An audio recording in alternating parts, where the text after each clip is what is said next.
Coach has talked a lot about the turnovers in the first two games. What do you guys think you need to do in order to clean those up, given there's only been 2 preseason games and you haven't played with your usual groups? I think that's it right there. I'm just kind of getting used to playing with our groups, playing with some new guys. I'm not trying to rush things.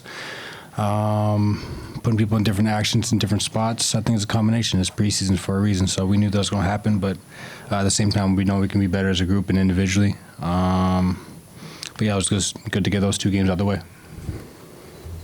Any other questions? Front row.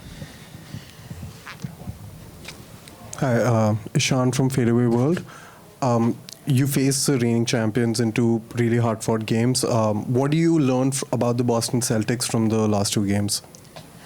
I mean, obviously it's a really talented ball club, and they got a lot of great players.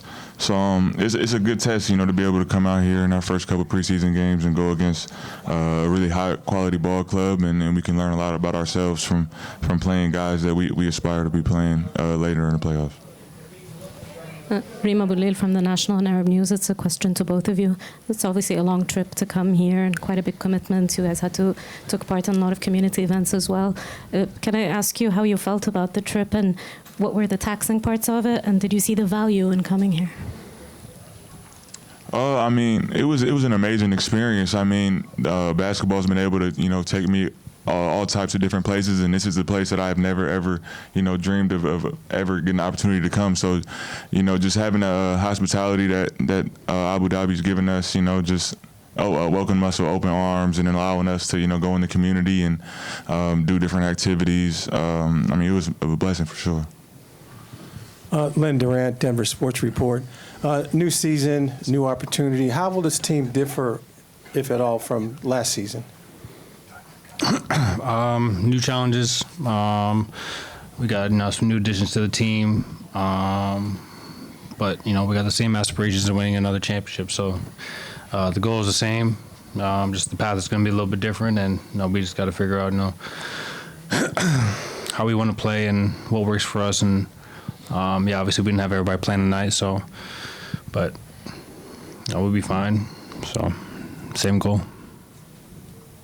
Guys, could you speak a little about your big fellas like Mario and Dario and Nicola? They had some minutes together today, and could you tell about their chemistry, how interchangeable they are, and maybe on some way you're gonna play some Nicola's play into Dario and speak about that? Yeah, I think you could throw Vlaco in there too. They all speak somewhat the same language, so.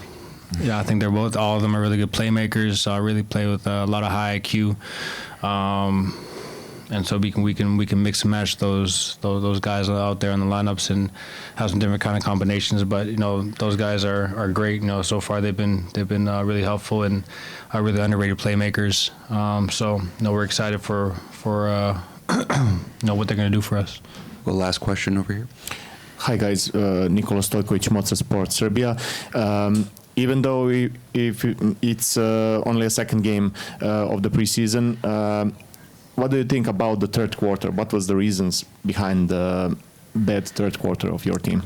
I mean, it ultimately came down to just taking care of the ball, and we were really rushing our offense, and that allowed Boston to get out in transition. And when you get a lot of high level athletes out in transition, it's hard to stop. So it's all self-inflicted damage, and it's things that we can correct when we go home.